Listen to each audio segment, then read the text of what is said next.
күшті, секіреді ана. Мен хотя бы екінші рет қатын іздеп бармағам. Арықтың. Білеміз. Мен хотя бы сен сияқты 43 килограмм емеспін. Сәлем оқырман. Шерхан мен Бота қайта қосылды. Қос ғашықта екеуі бірге жүр.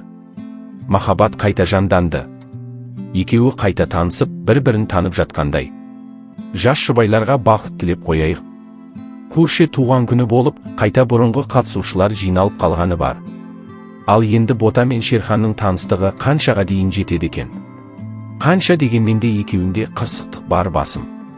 Бірақ Бота айырылысқанда ешқандай жаман сөз айтқан емес. Шерханның тарапынан да жаман сөз естімедік.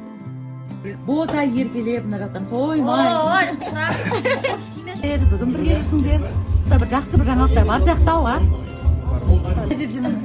Еркелей отыр, Бота шашымды сыртшы, аяғымды кигізші, қолымды сүйші деп сторисін көрсеңіздер ғой Ботаның. Естідіңіз ғой, етіңді кигізтедің ба? В общем, бастан аяқ қой.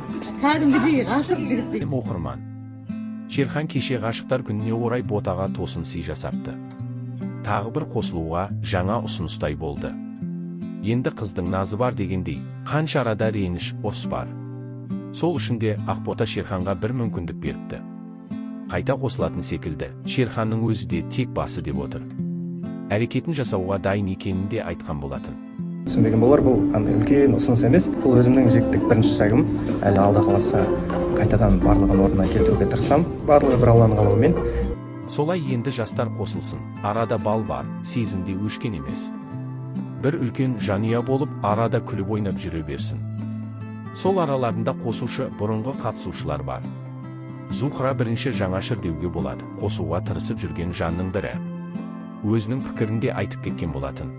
Шерхан алдында звондап айтып қойды, мен осылай Ботадан тағы бір мүмкіндік сұрап, сондай отырыс ұйымдастырсам деген сияқты.